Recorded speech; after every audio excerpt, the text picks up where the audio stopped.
Welcome to the Sapphire Coast in Australia. This is an area north of Eden with several coastal towns and villages and claims to have about 150 uncrowded beaches. It was named for the many deep blue colors of sparkling waters and white sand beaches. In this video, our cruise ship stopped at places such as Eden, Pambula, Merimbula, Burnie, Tasmania, and Melbourne. Hello everyone, welcome to my channel.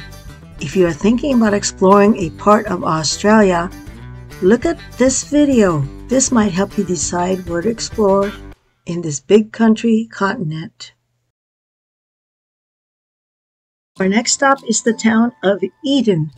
The main attraction here is to spot a humpback whales in the surrounding waters.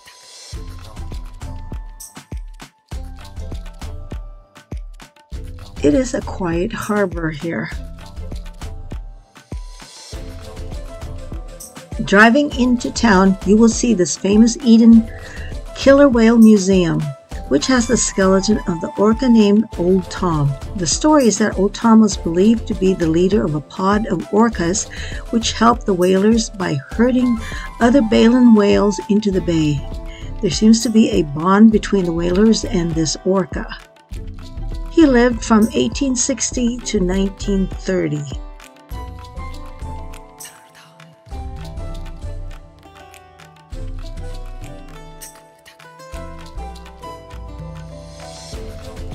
There are plenty of spots here in town to indulge.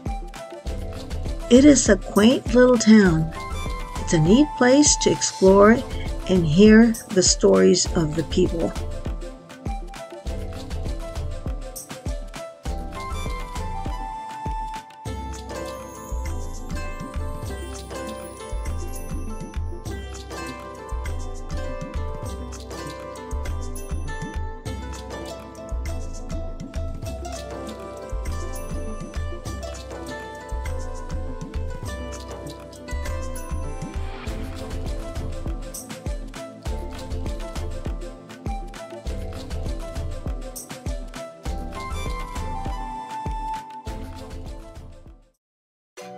Our next stop in this coast is Merimbula, which is located near the lake with the same name on the far south coast of Australia.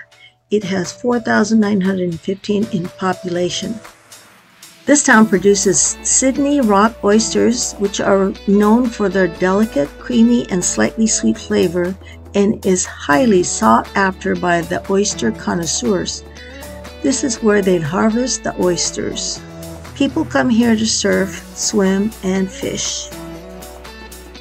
The next town over is Pambula Beach, which has a population of 654 people. It has 3 surfing beaches because the sand is so soft and lovely. Also, you'll find as you drive around, kangaroos are hopping or just laying around on the lawns of people's houses.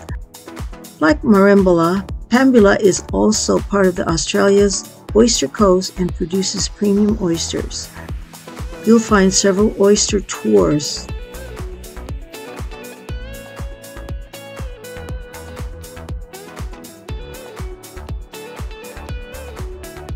One thing also that is a hit with tourists here is the gelato store, where they serve the homemade pink grapefruit sorbet and pear ginger beer and lime sorbet.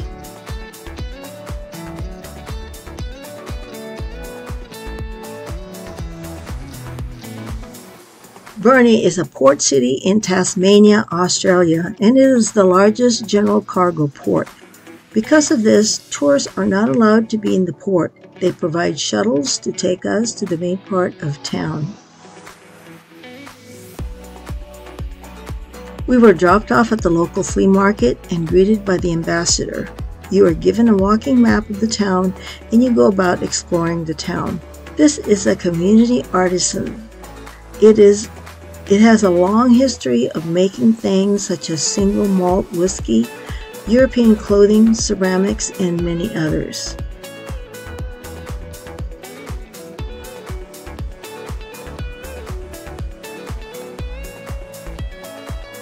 On this trip, I had hoped that I would find someone who plays the Digy Jew instrument. Lo and behold, I ran into someone at the park. It is a straight wooden trumpet made from a hollow tree branch, traditionally eucalyptus wood or ironwood, and it is about 1.5 meters or 5 feet long. It is an Aboriginal instrument, possibly the oldest instrument in the world. Oh, no, well done. Yeah. Okay. But I do, when I go, I sing for the old people too. Okay. And I play this. I'm just enamored by that. Yeah. So you're a native of this town? This is the totem of this man who made this didgeridoo. Yeah. He will look after the snake. Well, like when you think of the people in the sea, their nets, they drag it, they take everything, they clean everything up. But this man looks after this, that's his totem. And so, New South Wales. Where can I buy one like that? Can you play it for us? yeah, about to. No, they don't have any in Tasmania. You can get them in Brisbane though. Brisbane? Sydney, Melbourne. Next stop is Melbourne. Yeah. Melbourne. Yeah. Okay. Okay, here we go. Oh, you gonna play?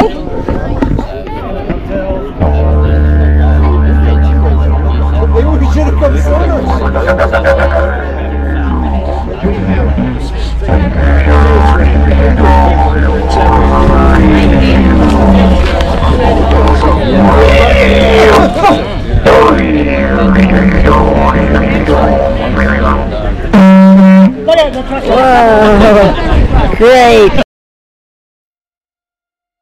As you walk down Main Street, it leads you to the beach. These are surfing students from one of the surfing schools. There are beaches, parks, gardens, and waterfalls that can be found here. There are also opportunities to view wildlife such as penguins along the coast and platypus duck at nearby Fern Glade Reserve. Tasmania has a relatively cool temperature climate compared to the rest of Australia. They sometimes get a blast of snow from the Antarctica.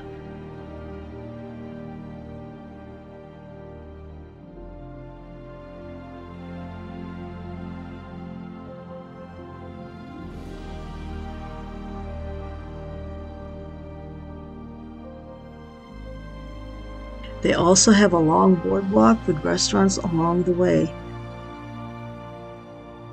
It's a place to sit and just relax or jump on one of the boards and go surfing or do yoga on the beach.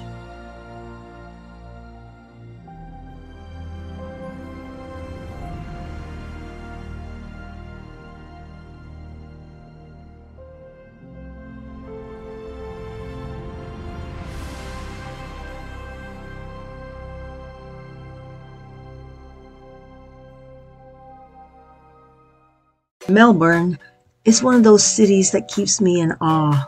There are so many things going on. People are always on the move, whether locals or tourists.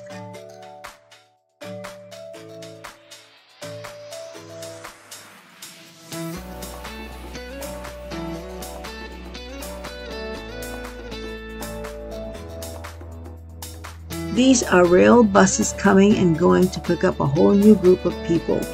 There are so many stores within walking distance so you can shop until you drop. Travel on trams in Melbourne city centre is free and it takes you to the city sights and attractions with audio commentary on points of interest along the route. Trams are 33.45 meters or 109 feet and 9 inches long.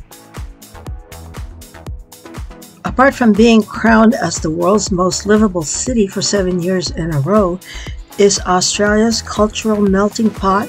It's a place where stunning architecture and a vibrant art scene combine rivals that of New York or Paris. Here is one example.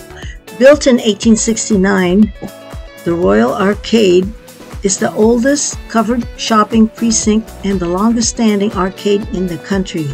It is very ornate.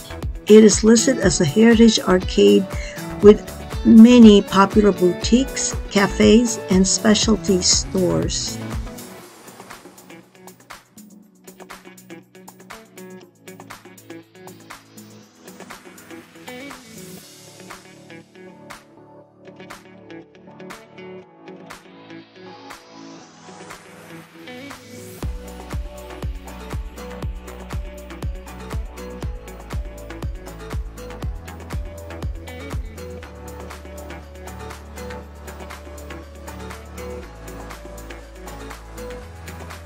Being on a cruise ship gives you only one day to explore these beautiful places. However, it is enough to see which ones I would want to come back and explore. In my next video, our adventure is traveling to New Zealand. Thank you for watching. Please subscribe and click the like button for me. Until next time, so long.